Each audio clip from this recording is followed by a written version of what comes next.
We are the sons and the daughters. We gotta stand up and make it loud. Just like our gods on the Pharaoh, let my people go, go. We are a new generation from the ones who have come before. He's calling us into freedom, let my people go, go.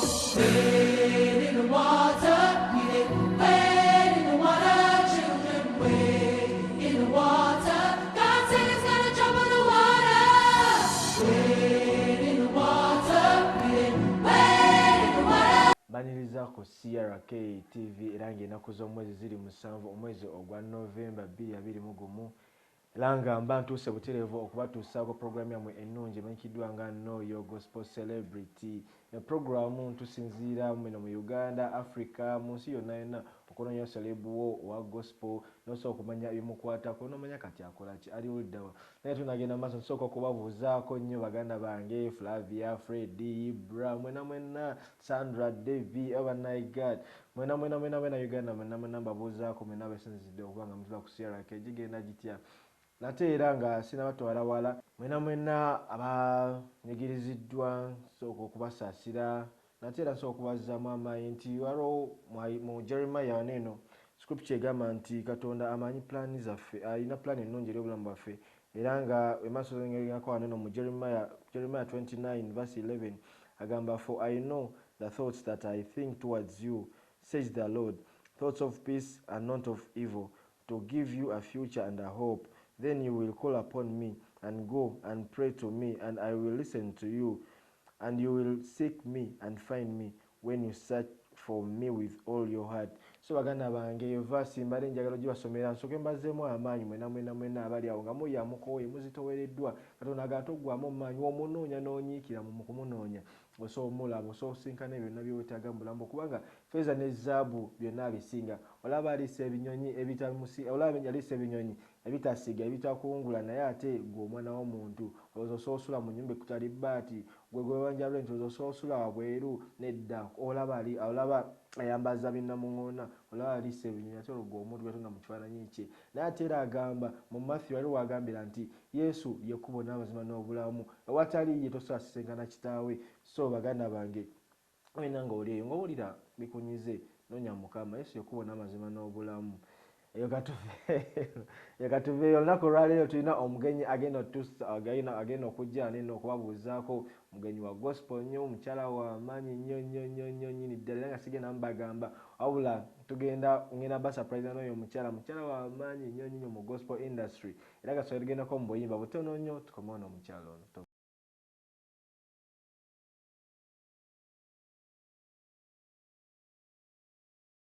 Twongera okubakulisayo mu buyimba obwo obutinnyo bwe tubaddemu era nga twabategeezako nti olunaku olwaleero tugenda bba n'omugenyi omupya. Oli twalina omugenyi yali musajja yali Mukongo najja n'atunyuza ku bulamu bwe naye ate olwaleero tuweereddwa omukisa okuba tukyaliddwako omugenyi amanyikibbwa era nga muyimbi wa gospel ng'emanyi na program emanyikiddwa nga Know Your Gospel Celebrity era nga agenda sooka babuuzeeko nate era tutandike okweyongera mu maaso. Eyo mbadde nsaba obuuzeewo kubatulaba. Kama yeebazibwe kansubire muli bulungi. My name Racheal Namubiru. I'm a gospel artist. Mwebale kubeerako. I hope you enjoy. Ati omulabi atulabe yandagadde okumanya Racheal Namubiru waawa azaalibwawa yakulirawa yasomerawa. So do you mind sharing some brief background about yourself? Yeah, my story is very long, but I'll be brief. Nzaalibwa mu Ugandan. I'm born by Ugandan parents. Nzaalibwa Kagoma. Yeah, Kawempe okugamba ndi town born katugambe. Mu Mpimpi naye nga banzala Nsambya awo naye nga my home village is in Kagoma. So but I've long lived here in Makindye. Yes, I've studied in Budo, then I was in Rubaga Girls. Then I went to UCC under MOBS. So shortly my journey has been that. Yeah. So kati watoka ku UC Uganda Christian Uganda College of Commerce. Oh, Yamukono over? No. It's actually in Western Uganda. Kabale, yeah. So kati no wasoma ki? Nakola purchasing and supplies, that's under procurement. Oh, yeah, procurement. Yeah. Musajja oli mukyala wa bitabo nnyo. Kyetaagisa. Bannaye nina muto wange bannaye akwagala nnyo amuyita Sandra abeera mu Dubai naye akwagala nnyo. Thank you, Sandra. Yeah, Sandra tukutumiddeko awo Dubai. Nate kati nga tukyayitangako mu bulamu bwo bwonna ng'okyali muto. Obulamu wakula otya ng'okula? Akuya maka ga gospel, akuya maka ga dini nnyo oba just mu lugendo lwawo olwalokokerawo? Well, nalokoka my secondary in Rubaga Girls, but then my parents Baba Deva Kristayo. Yes, actually my mom, there's a church called St. Luke, just in Makindye. Then my parents were Protestant. So actually nakulira mu family, especially on my mom's side, nga bantu bayimbi. My mom babelanga mu choir. I've always had uncles nga bakuba those organs mu Namirembe Cathedral. I actually had an uncle in a frigo band. Bamuyimba nyo. There's that old song God Mwambala. That was a brother to my mom. He actually wrote Jim Nze. So I come from that other side. There is music. Yes, so it wasn't just abrupt. It's inborn. Yeah. So kati mu family eno gy'ovaamu oyina ku bato bo baganda muzaalibwa bameka ewaka? We are actually 5 girls. 5 girls. Yeah. Ogamba sikaali mungi ewaka. Yes. Wow. Bane akyatulaba kasooke tugendeko mu commercial break kati nnyo tukomewo ne Racheal Namubiru tovaako.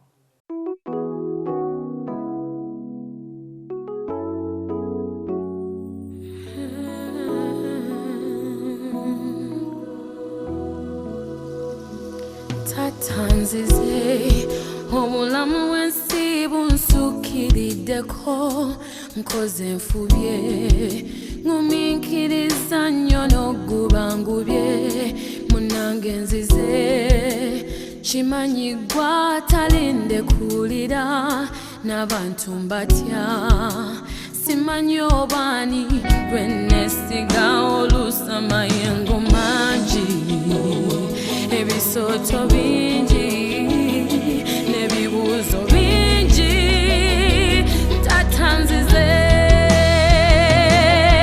nzizenga bwendi byenebuuza bingi nebyempulidde bingi tatanzize bonunudde bangi bokoledde bangi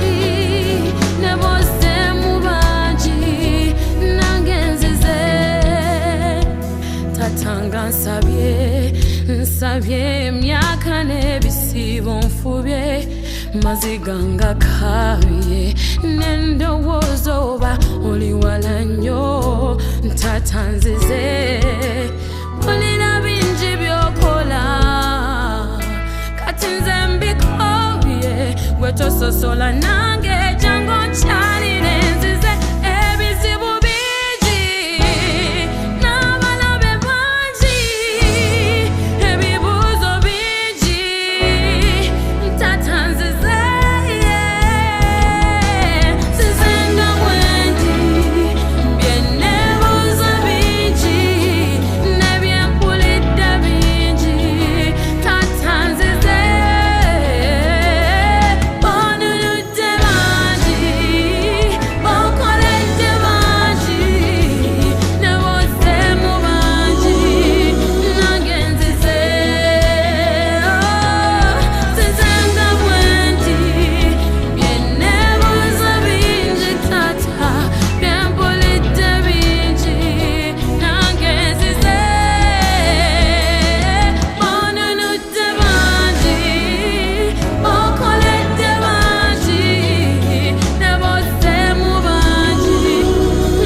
bisuubizo by'okwensinzidde n'enzija gy'oli nze nebyempulira ebingi by'okola ebinsobedde obimanyi ebikema bingi obiraba nzize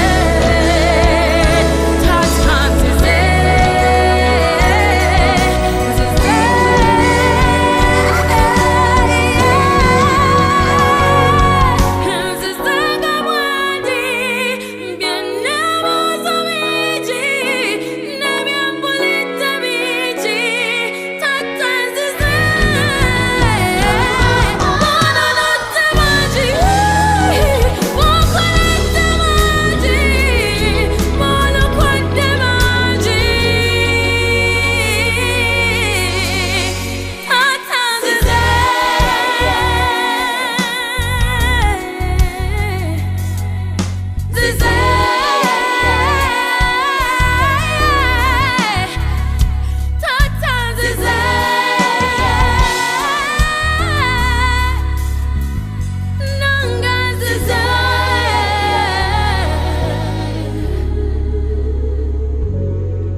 Televu akyakumidde ku CRK TV twongera okujjukiza nti eno program ebeerawo buli lunaku buli lwa Sunday kuva ssaawa 3 ez'okumakya paka ssaawa 4 era nga muno mutegeerera n'omanya gospel celebrity wo n'omanya nti omuntu ono gwe neegomba gwe nnyimba ennyimba ze yakula atya yakulira ye obulamu bwa butwala atya tuli mu covid naye abamu ku ffe enzikiriza yakka ate abamu ku ffe era enzikiriza yayambuka waggulu so olina okumanya munaye Katonda gy'akujja tolina kwerabirayo. Racheal, Yes. nga tukyongerako mu maaso omu waffe yandiyagadde okumanya Racheal ono atandika ddi okuyimba? Okuyimba kwange nga bwe nkugambye family especially on my mom's side that is where my gift comes from. Of course ebirabo Katonda aba yabiwa abantu naye nga birina oluusi mwe biva like lineage or something. Naye ng'obulamu bwange bwonna okuva buto bwange I've always been singing. Nga bw'omanyi when kids have those vocal competitions, I've always led songs okuva nga ndi mu kindergarten, but then my secondary, school competitions, I've always been singing. If my OGs we bandaba today tebabeera surprised because abandaba nga ndi mu primary, secondary, they've always seen me do this.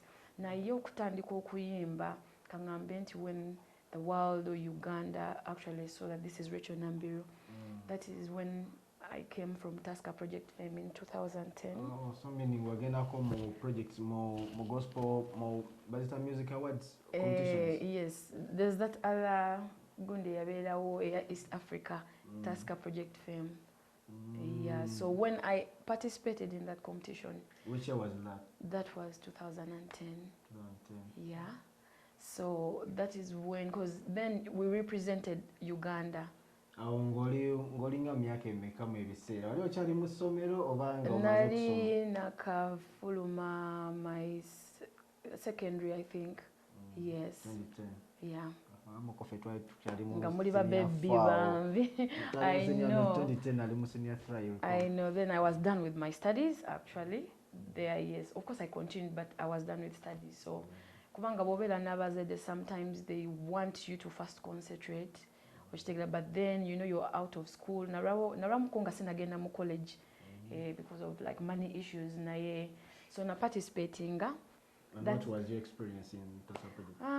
Actually, vaneko experience yange nayagala. My intention of going into that competition is nayagala nnyo okwezuula because yes osobola okubeerawo nga maybe oyagala okuyimba oyina ekintu ky'oyagala ennyo okukola.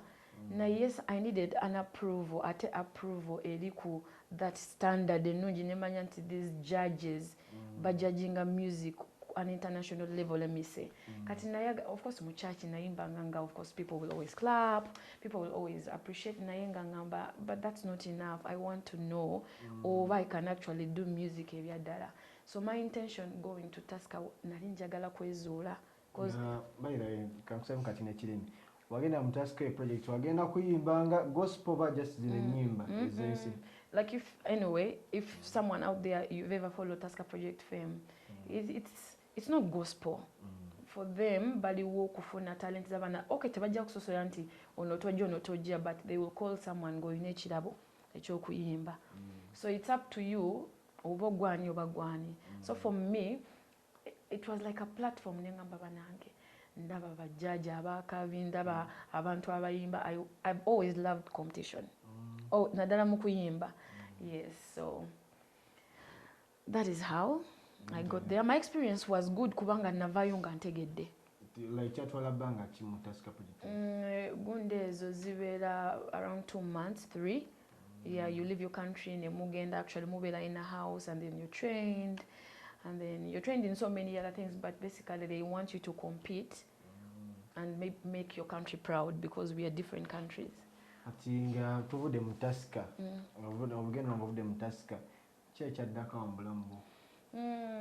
That is when when I didn't nakafuluma bwenti, that is when I got a chance to get into the arms of Isaiah Katumwa.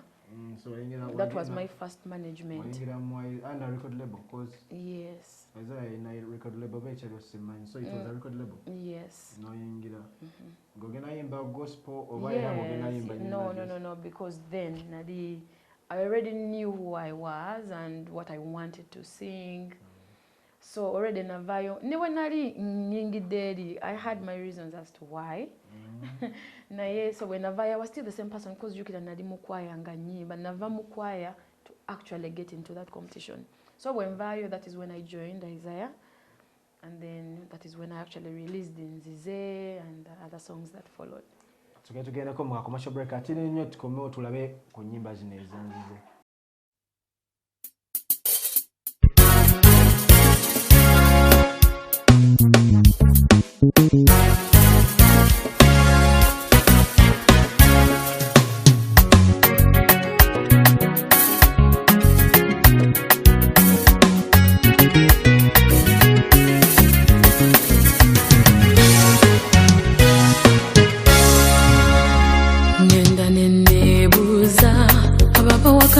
Katonda wange jali chokanga wamani nenebuza nabakiriza naye nga babusabusa mbali kuki ani alaba wansi w'omusingi gw'ensi akasoli ak'eggulu ani alaba ensonda z'ensi ne mu mitima gyaffe munda kiba munoonya mu nnyanja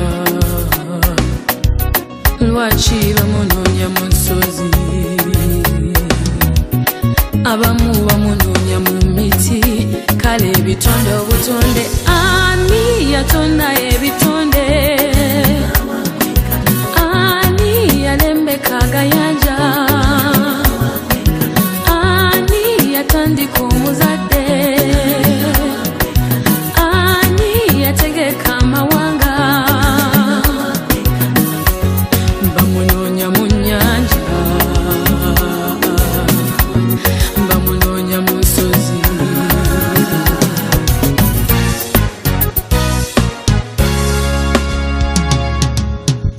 yenanyini byonna kabaka w'eggulu erafuga byonna ababalala bitonde twagala fena n'ebitweyagaza ye yabituwa yeka gwelaba okyasa ani alaba emitawaana gya kinoomu ebyo bizibu muyita ani akuwa amaanyi n'essuubi n'akuwanguza entalo lwaki bamunoonya mu nnyanja lwaki bamunoonya mu nsozi abamu bamunoonya mu miti kale ebitonde obutonde ani yatonda ebitonde ani yategeka amawanga golaba ani yatandika omuzadde nze mbuuza ani yalembeka agayanja bamunoonya mu nnyanja bamunoonya mu nsozi nenganennemwa byenkola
butamanya banji twakabanga rabutamanya zijukira lumuna najana orembela yesekulusanya watalina mama na tatono itani kale bosanga Yesu nokiriza na kunyweza embela najitwala nakumba bumba ubone byokukaba sijui byakusinda ekyamazima amatuufu mukama amanyi omukwano nina mubumbi yabumba byonna ebyange oyo mubumbi abumba akazi b'essente nina omubumbi yabumba byonna ebyange oyo mubumbi his name is Jehovah nzijukira nga sinamufuna nze embeera bwe yantulugunya nze nalinga eyasula mu ttale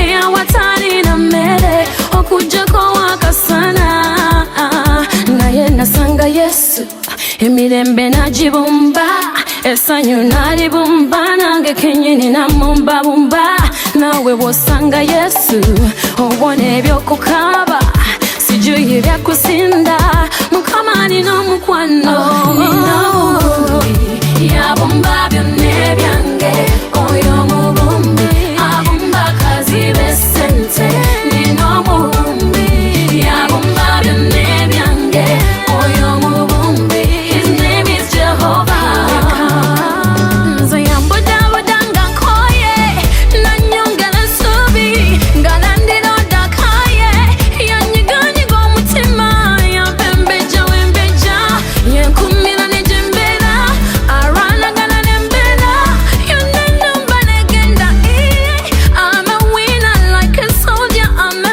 major yeah I'm a winner hallelujah yeah Jehovah God Jehovah God Jehovah yeah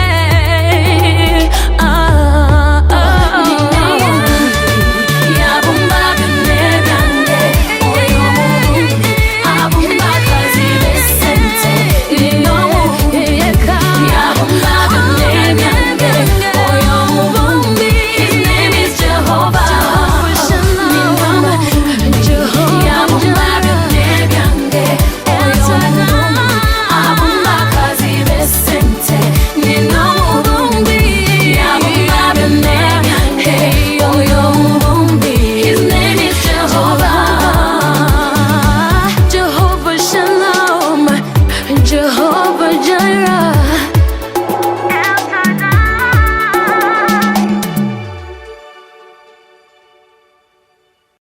omulungi akyakomidde ku CRK TV nyongera okukulisayo mu kayimba ako aka Racheal Namubiru ne Racheal luno oluyimba ng'oluwanika nnyo like wa transpose n'ogenda mu kindala cause bazemu nga wava mu C sharp kali nze ni musical staff wava mu C sharp noyambuka paka mu F Yeah. oluyimba lwa mwesigwa oli mwesigwa sinzize mwesigwa sinzize mwesigwa mbenza mpemuka wayambukira n'ogenda kusaawa eno kati njagala onkubiremu anti ekyuma onyambuke toli mwesigwa ti abantu bangi bakyuka n'abali abalungi nga bangi oyo mwesigwa egologosa weweguma bwali bwesigwa nga ndize nga nkoye oli mwesigwa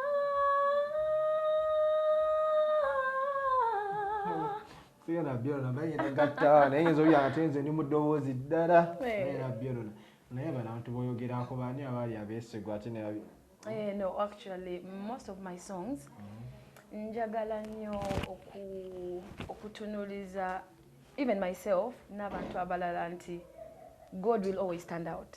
Of course teteli atamanyi katonda naye nga wetuyita through so much we can't forget wawe omutaso okuyita oba tata we nafa muganda we nafa sister we na kugamba n'alabanga akyaye katonda naye yo Bible egamba nti God will always remain faithful ne bwoba you don't understand that he is faithful so kati always gwentera okuyimbako mu nyimba zange Hapo enyimba ezo zonna zirimu kale zibuulirira nnyo wano tukanga oli ku kisenfa we mpulira nti warawo tukanga abantu bakooye n'oyanga Katonda yasigala mu mwezi. Because olaba nsobola okupromisinga n'enfailinga kubanga omuntu yenna wako Bible wegamba nti no cast is he who puts his trust in man nti zimusanze oyo yesiga omwana w'omuntu. Your mom can disappoint you, your friend. Naye the last resort, the last solution gyetusobola ogamba nti we can trust ekyo nekitabeera nga we are shaken is God. Yo yasobola okubeera mwesigwa. Your twin can actually asobola okuyiwayo okitegeera, so it's only God. Era tulane mu Bible Judas Iscariot bamuoninga naye era still yamaliriza lidemu Yesu. Yes, ate ffenna nga abantu sometimes we may intend, sometimes we may not. Naye olw'okuba tuli bantu twesanga tudisappointinze bannaffe tubayiyeeyo. Naye Racheal bwakola ng'ekintu ng'ekyo just not Katonda tasobola. Byonna. Yeah. Kakati bwe tuba nga tuzzeeko kwali ku project FM nga tuvuddeyoko otula nti oyingidde life ya music ogenze wa Isaiah. Like what was the experience? Wagendayo otya nnyimba kizo wakubeerayo ng'oli wa Isaiah? Actually, with Isaiah yampandikira ennyimba ezo, those beautiful songs. Naye nti bambi mwebaza kubanga nali nakava mu project FM and I needed help. So he was really a good person. Nampandikira ennyimba. Ate yantraininga nnyo because one thing abantu kye batera okumbuuza nti Racheal lwaki gwe bw'oba oyimba sinze muntu atera okuyimbira ku CD kuba saakimanya. Nze omuntu eyatandika okungroominga who was Isaiah natandikira on live tracks, so nali simanyi kintu kye bayita miming on a track. Mutaska yes kyaliyo naye ne bwe navaayo nti you have to sing your song bw'oba gwe waluyimba tewali nsonga lwaki olumayiminga gwe nga gwe. So I learned okuba nti I become the real singer that I'm supposed to be. Yes, discipline, okurelatinga n'abalala mu groups. Abantu abasinga it is so hard for us okuworkinga together in a group. Either oyagala kyoyagala kye baba bakola, you either want. Naye nayigirayo okuba nti you're disciplined okukola n'abalala. And ati like wayimbira nyimba ki kwanza manyira onzize nga bwendi? Actually Nzize was the very first. Actually abantu bampita la Nzize girl. Then nenzizaako teri akwenkana lwe bayita abantu abasinga baluyita ani ne baluyita teri akwenkana. Then nenyimba omubumbi omubumbi, that one. Yes, rero. Yabumba byonna byange oyo mubumbi abumba akazi besente. Then nenyimba waliwo yimba lwembaga lwe nayimba baluyita nzikiriza. Nenyimba saagala kusubwa ggulu mwesigwa. And then alibeerawo is my latest. Kati Isaiah wavayo ddi? Actually that was like 2018. Yes. Spending like 8 years. From 2010 from 2012. Yes. Wow, those are big bintu kubanga enyimba yendaga by the way Charity begins at home enyimba iraga omusingi gwazimbibwako. Yes, ate nekirala omuntu yenna bw'obanga olina ekintu ky'okola oba kati mu church batera kiyita a call or a gift. Oba okyagala ky'okola whether you have management or not, kubanga nze before I actually even went for Tasker Project FM nali muntu nga njagala kukola practice nga sina gye ngenda kuyimba, sina we bampita naye nga neewa time nempulira abayimbi ab'amaanyi aba inspiring nengamba bannange oyo omukyala akikola atya. I always had my back time to do rehearsals nga ngamba omukazi bw'aba asobola okuyitinga eyo note nga mulaba human being ekitegeeza nange nkola ki. Kati nalina desire until today I practice in my room. Yes. Kati atulaba yandigadde okumanya as of now Racheal aliko ki? Racheal asabira wa muyimbi akyali muyimbi wa church oba kati muyimbi ali outgoing? Like that. Kati obulamu butambuza ki? Obulamu naddala kati kaseera kano tuli mu covid ku myaka ebiri oli muyimbi music kaswere music oyinza waba olyako naye kati okikola otya? Even before music nali ndi muntu I work with an NGO. It's called African Dream. Eyamba Eyamba abaana. ku luguudo lw'e Mubende. I have a man good I work with, I call him my papa. So there's that NGO, Kuli Tulima. So okusiyimba kyokka. I'm actually starting an NGO ey'abakadde elderly people. So nina ebintu bingi byenkola mu bulamu bwange apart from music. Kati manyi njagala nnyo kwogera ku music music straight away. Kati music ono omusanze otya in this period? Tigati okuyimba kala makanisa wade bagagadde of recent. Naye ati go ekyo kitambuza kyo musically. Musically, sometimes wobeera blocked physically. It doesn't mean that they have blocked you every way. That is why twatandika online. Kati nze nsobola okutula in my own room. Kubanga so you're doing online music? Yes, nentula, and I will just sit and do a song and I bless people out there. I don't have to feel COVID. No, I have my phone, I use it, and then out there people say, oh my God, still I'm doing the music there. Mele Racheal. Mayife wetuba tukula buli omu aba n'omuntu gweyegomba mu bulamu bwe. Kati nze okusanga nze nina omuntu gwe neegomba nga nkula netandika oyiga ekyo kintu ky'oli kyakola. Kale gwe mu music ono wakula oyegomba? Nzijukira at school in Rubaga Girls bampitanga Mariah Carey. Ransonga nga nkula natunuuliranga there was Mariah, there was Whitney. Waliwo n'abalala bangi after that, but those two people, especially Mariah, omuntu ayimba nogamba oh my God, n'olaba ng'ekyo kyakula, it's kind of stirs something in you kati oyo omukyala. That is how I got inspired, I should say. Yeah. So wano mu Uganda tulina mu gwakola wano mu Uganda I used to love Juliana a lot. Nga eddoboozi lye bambi linnyumira nga ngamba I like to hear her voice a lot. She sings very well. So she's one person I also looked at and ngamba wow, I think I would love to be an inspiration like her. Yeah.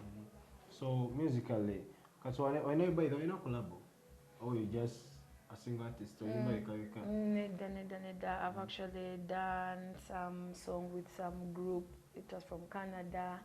The song is called Elohim. I have some collabos I'm doing actually. Yes, there's never Fuluma, but I am now. Wow. Yeah. I like your music. I know omanyi obudde butuvuga sepidi obudde buddukira ddala. Naye nga tunasibula batulaba. Wandyagadde bigambo ki byandyagadde okugamba ku batulaba kubazzaamu amaanyi abawala abato abaweddemu essuubi bavubuka bangi bonna gye bali bakwegomba bangi bakwegomba naye gwe obaka ki bwe wandibatuusizzaako? Nsobola okugamba nti teri muntu mu nsi atayitangako through hardships. Osobola okulaba Racheal ng'atudde wano n'omwegomba naye manya kintu kimu nti probably awo wooli have ever been there. Naye there is something that is called not losing hope. Manyi kibeerawo naye mu bulamu buno it's so important to trust God. Ne bw'oba tolaba nsonga ki ekumutrustingisa because God will always hold people up until a situation of the notamanya how navamu a situation. Of course God uses people, so just hold on to ekintu ekyo ky'oba olina. Keep doing it. Nze I kept singing despite what I just kept singing.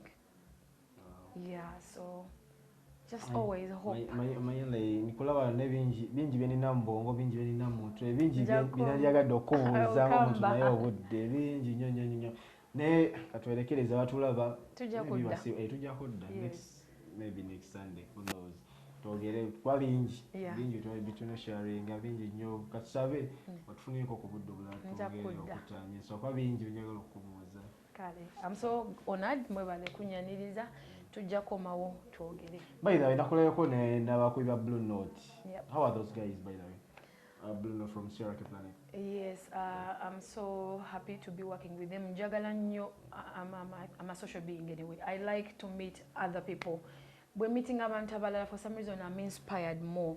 So nebaza with them inviting me and I love working with them. Nze manyi ngenda kubayigirako bingi ate nange njagala banjigireko bingi. Yes. Okay, abatulawe abadde Racheal Namubiru katsinkane ku Sunday ejja tova ku Sierra K. Nzizenga bwendi yenebuza bingi nebyempulidde bingi tata nzize. Hi, this is Racheal Namubiru and you're watching CRK TV. now you got to keep it right here because there is so much for you. We are the sons and the daughters. We gotta stand up and make it loud. Just like our God told the Pharaoh to let my people go, go. We are a new generation from the ones who have come before. He's calling us into freedom. Let my people go, go. Wade in the water, we did wade in the water, children, wade in the water. God said it's gonna trouble the water. Wade in the water, we did wade in the water. You are watching CRK TV, your source of entertainment.